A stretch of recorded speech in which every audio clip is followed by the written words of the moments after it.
Your next one of my favourites is Claim to Fame by Nazareth.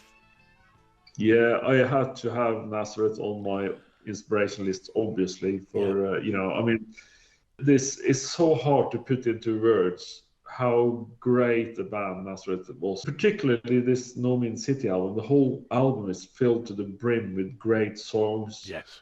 And not only that, but the music matches the words, if you know what I mean. So Claim to Fame, the words are sort of spit out with a sort of sense of venom from down the cavity that you feel somebody's chasing you down, and it's just insane. And Sal Clemens and Manny Charlton obviously worked together on this album to produce just some insane guitar on it. It's just... No Mean City is, without a shadow of a doubt, one of my top 10 albums.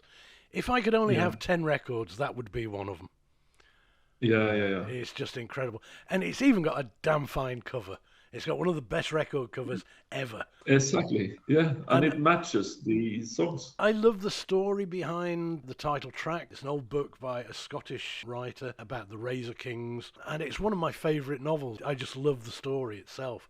And when you know that, you realise what the cover means, because you've got this character with the razors. I just think it's a wonderful album. I mentioned it to you earlier. I tried to get that book many years ago. I couldn't find it, but now they reprinted it. So I actually bought it. I'm reading it now. And I just find the whole story, as you say, extremely interesting. And talk about the razor gangs of Glasgow in the 1920s and that. It's just very, very interesting. Yeah, it's one of those books, when you read it, it's based on things that actually happened in the 1920s and 1930s with the razor gangs in Glasgow, and they used to go around with cutthroat razors and have fights and stuff. You read it now, I mean, it's 100 years ago. It's set 100 years ago.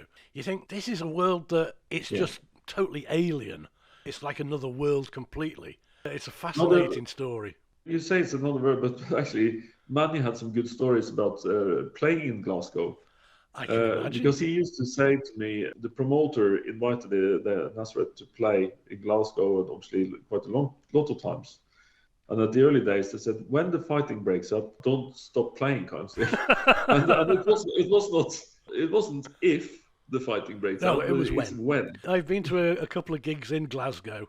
I know how it goes there. But you don't have to worry about that, because that would happen anyway. That's just Glasgow.